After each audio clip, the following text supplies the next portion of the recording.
আসসালামু আলাইকুম পৰি দিওঁ কংগ্ৰেছক কিয় ভোট দিব নালাগে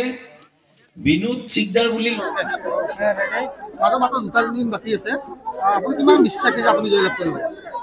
10 দিন আগলৈ মোৰ অলপ এটা সন্দেহ আছিল যে এখন তীব্ৰ যুঁজ এখন আছিল ফণীভূষণ চৌধুৰীৰ লগত এতিয়া নিশ্চিত হলো প্ৰায় লাখৰ ওপৰৰ ভিতৰ ব্যৱধানত জয়লাভ কৰিব নিৰ্বাচন কেইদিনমান আগলৈকে মুছলমানসকলক বিৰূপ মন্ত্ৰ ঘূৰাইছিল বিজেপি কিন্তু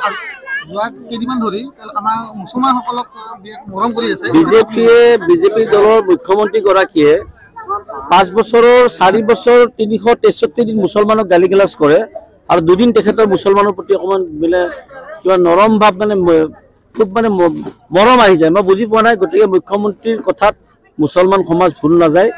আৰু সেই কথা অহা বৰপেটা লোকসভা নিৰ্বাচন যেতিয়া ঘোষণা হ'ব ফলাফল দেখিব সংখ্যালঘু ৰাইজে বিজেপি এজিপিৰ প্ৰাৰ্থীগৰাকীক সম্পূৰ্ণৰূপে নস্যাৎ কৰিব ইয়াৰ পৰা আৰু দুলু আহমেদ জয়লাভ কৰিব দেখিছে আমাৰ ৰাজনৈতিক ৰাজনীতি এফালে কোনোবা মন্ত্ৰীয়ে কয় 10খন আসন পাম কোনোবাই কয় 12খন পাম আৰু এইফালে অগপা কৈছে 14খন পাব বুলি আচ্ছা তেওঁলোকে ক'ব বিচাৰিছে কি তেখেতসকলৰ হতাশ হৈছে উজনিৰ ফলাফল বেয়া হৈছে সমগ্ৰ ভাৰতত য'ত য'ত নিৰ্বাচন হৈ গ'ল তাত মানে ভিতৰুৱা যিটো সূত্ৰৰ খবৰ মতে বিজেপি ভাবা ধৰণে যে আগলিবাৰ 400 পাৰ কিবা এটা ডাইলগ মাৰে নহয় আগলিবাৰ 40 পাৰো হৈ থকা নাই এই মুহূৰ্তত গতিকে ভাৰতৰ কোন ৰাজ্যত ক'ত কেনেকা কোন ধ্বংস হৈছে কোন চৰকাৰ কৰিছে মই এইবিলাকত নাযাওঁ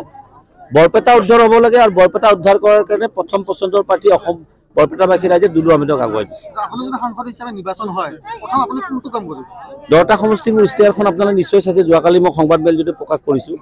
10টা সমষ্টিৰ প্ৰথম 5টাকৈ কাম যিকেইটা ৰাইজৰ কাম প্ৰথম স্থান পাব এই 5টা কাম আৰু মই কোৱা নাই যে 5টাই সমস্যা আছে বিভিন্ন ধৰণৰ সমস্যা আছে আৰম্ভণি 5টা কৰিম আৰু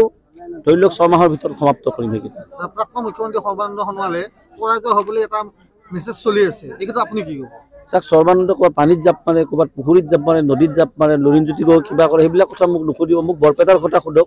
মোক মই বৰপেটাৰ কথা সুধিলে ভাল পাম তাতে উজনিত কি হৈছে কোনে কাজিয়া কৰিছে মাৰপিট কৰিছে এইবিলাক মোৰ জানাৰ কোনো দৰকাৰ নাই আৰু মই জানিব ইচ্ছা কৰা নাই মূল লক্ষ্য উদ্দেশ্য বৰপেটাখন উদ্ধাৰ কৰা আৰু হাজো সমষ্টি যিহেতু নতুনকৈ বৰপেটাত অন্তৰ্ভুক্ত হৈছে মই হাজোৰ ভোটাৰ হ'লোঁ গতিকে মই প্ৰতিনিধিত্ব আগবঢ়াইছোঁ যুদ্ধ হৈছিল আজি 10 দিন আগলৈ ফণীভূষণ চৌধুৰীৰ লগত আছিলে এতিয়া সেই যুদ্ধত তেখেতসকল পৰাজয় হৈছে যাৰ বাবে ফণীভূষণ চৌধুৰী ডাঙৰীয়া নিজেই বুজাই আছে মঞ্চত টোপনি মাৰি যে মই টোপনি মাৰি থাকি মোৰ ভোট নিদিব 3 দিনকৈ টোপনি মাৰিছে মঞ্চত আৰু বিজেপিৰ মাজত বিসম্বাদ হৈছে